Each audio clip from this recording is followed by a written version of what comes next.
are Arsenal fans on the board, are they going to be happy with Arsene Wenger spending 150 million? Because this team needs an overhaul. I mean, his recruitment has been he spent 97 million last I know, summer, Dan, Paul. but, We talk about him as if he's... Look who he signed, though. You know, Mustafi has not convinced me.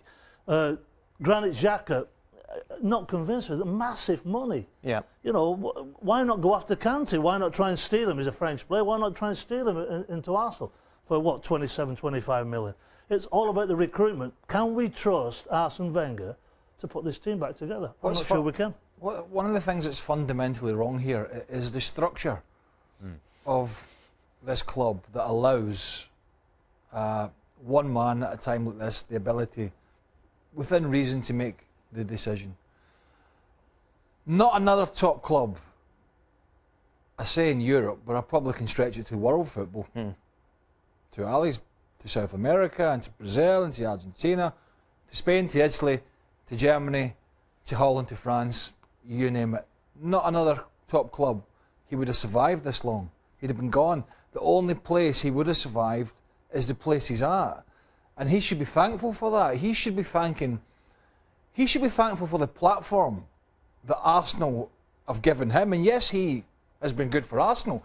But in this whole shambles, and it is a bit of a shambles, it's not too strong a word, that Arsenal were a successful football club with ups and downs before Arsene Wenger, and they will be again after him. They have given him 20 years plus of a platform. And I think that's what a lot of people miss out on about this. I helped him move to the new stadium. I helped him stay competitive while we were building this stadium and we didn't have quite as much money.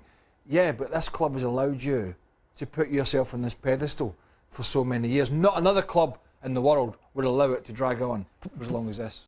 Paul Mariner is joining me, and both of us are definitely ones for stability, but that doesn't seem to be the case right now for Arsenal. The Arsene Wenger situation may not be working, and many believe it's time for them to take risks, Maris. Do you believe, and what risks? Well, the risk that everybody's talking about is in the coaching department, the managing department.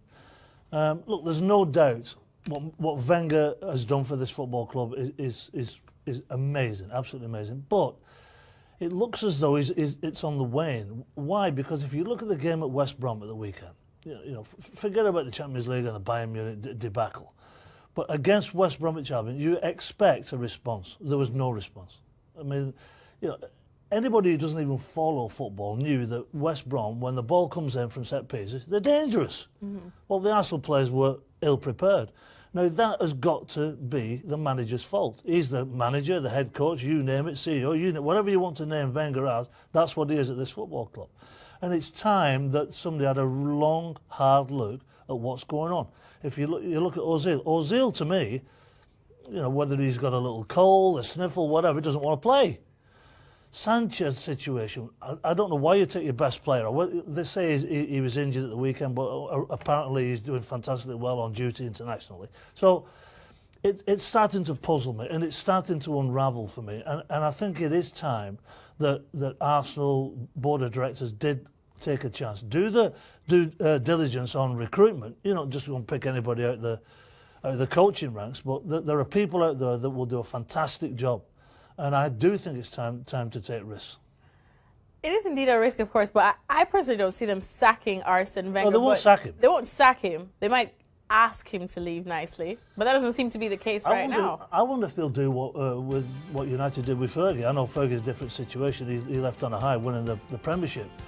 But when Arsene Wenger in the press conference, with a little smile on his face, said, "You will hear soon what's going to happen to me," I thought he was going upstairs. I honestly thought he was going to go upstairs and just oversee, help the next manager in that transition. Now, whether Simeone or Allegri or Tuchel or all these people that have been touted, whether they want that sort of person hanging over their shoulder, I'm not too sure. But there are some fantastic managers out there, and with the money that Arsenal have got, they can attract anybody. They can pay a transfer fee for the manager to come in and pay his wages, whatever he wants. So I'm of a view now that with what's gone on over the last couple of months, where they are in the league, 50 points, level with Everton. I know they've got games in hand, so on and so forth. But I just didn't like that performance from the players. No leadership. The recruitment doesn't look as though it's panning out. So there's lots of reasons to take a calculated risk. All right, thanks so much, Paul Mariner. Well, I guess he's echoing what everyone has been thinking, that something definitely has to give at Arsenal. So, welcome to Extra Time. Here are the boys. Yeah. Here are the tweets. All right.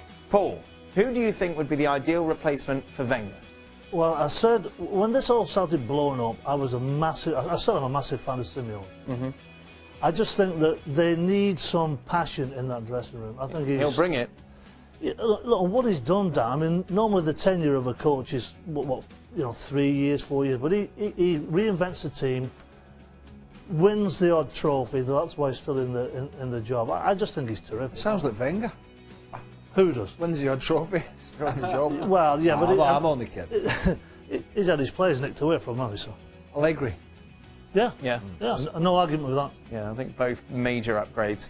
Speaking of manager jobs, Craig, would you accept the Scotland national team job if you were offered? What sport? Fair question. I'm going for soccer. No? No. I'd sooner manage the local team here in CT. More quality. All right. More desire. All right. I really brains. can't disagree with that answer. I think that's perfect. I wouldn't either, by the way. The trouble, and cut this short, but used to be with international jobs in Scotland as well. You advertise a job, and there'd be a host of big names applying for it. They're running a mile now. Yeah. They're running away from it because it's a poison chalice. It's a poison chalice. It's killing your stock as a manager. And it has done for quite a lot, and it's doing that for Gordon at the moment. Gordon Strachan. You'll have to learn another language. Yeah. Well, yeah, that too. There are many things that I don't Have know you ever about had Scotland. a deep fried Mars bar? No, I have not. There you go. Nice. Good. Solid. That's not what Scotland are about. No? No. What are they Have about? you had a deep fried Mars bar Yeah, it's nice. in Scotland? No, I've only been to Scotland once. That was to get married. Did you have I'm in no rush to go back. You went there to get married. Touche! You got married, you fool. Did you go to Gretna? Yes. Yeah, I got married in Grand Tight. Yeah. Cheap. Wow. Tight. No, but it was a glorious occasion, I have to believe, right? Of course, it was great. Yes, everybody's happy. How would you describe Gretna? Kind of the Vegas of Scotland? No. Without the casinos, all the no, glamour. no, Gretna. no. It's a very quiet. Gretna's somewhere you pass through very quickly. Get married. Well, when you're passing through it, you hope you pass out. That kind of place. Anyway. Right, some No, observations. it's a lovely place. Stevie's the angry one. Ali's the sharp one. Craig is the funny one. I'll take the sharp one. Paul is the objective one. Shaka the grumpy one. What? They've got some of that mixed up. How are you the funny one? And how is Shaka Did you the send that grumpy in? one? Did you send that in? What? Sorry? Did you send that in? Yeah. Paul the objective one. Shark is the grumpy one. The grumpy one, yes. No, I'll take the sharp. I'll take sharp. Well, you look very sharp. Well, Look, you're sharp, man. Look, you got the fish on today. I got this is my lucky England coat yeah. that failed today. What happened to the days when you should never mix a stripe with a check? Gone. oh, those are gone. Gone. Clearly gone. That's gone. Hey, and Oh! I've got birds on my socks as well. What's that? There's nothing wrong with that. Birds on your socks? I think they're birds, aren't they? What No, are they they? they look like little bats. Well, bats and birds, bats, it's the same boat, isn't it? Not really. They've got wings. Tell you what, you've got it all going today. You have, haven't you? What's on your What's on your pants in there? It's money. Commando. That is it. ESPN That's how We know that sacking managers these days, especially in the Premier League, is nothing strange, especially mid-season if you're in a relegation battle. Some believe that it is indeed a worthy risk. Paul Mariner is one of those people. Why, Paul? Well, because of being on the end of getting the bullet, yeah.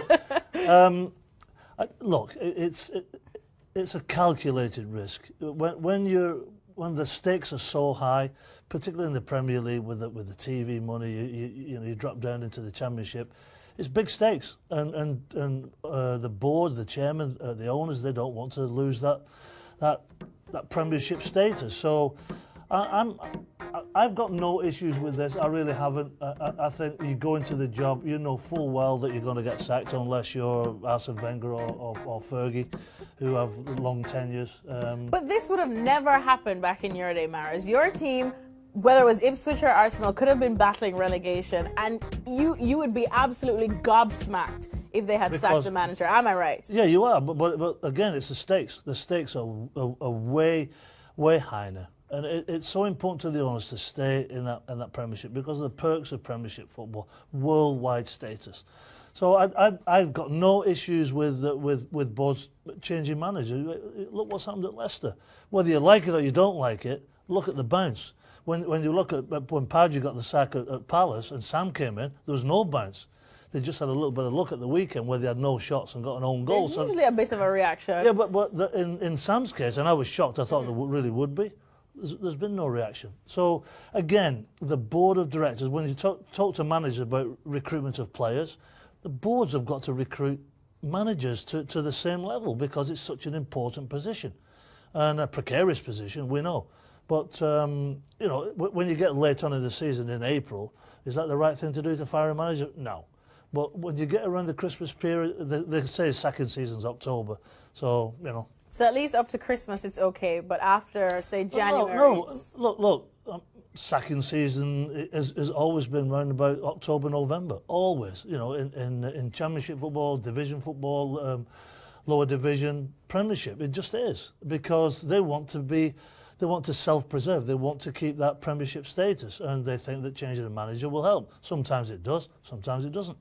All right, well, maybe that's something that a certain team by the name of Sunderland would want to listen to, because right now they're hanging on to a certain David Moyes, but it isn't going too well for them. Thanks so much, Paul Mariner, for more on these stories. Keep it here.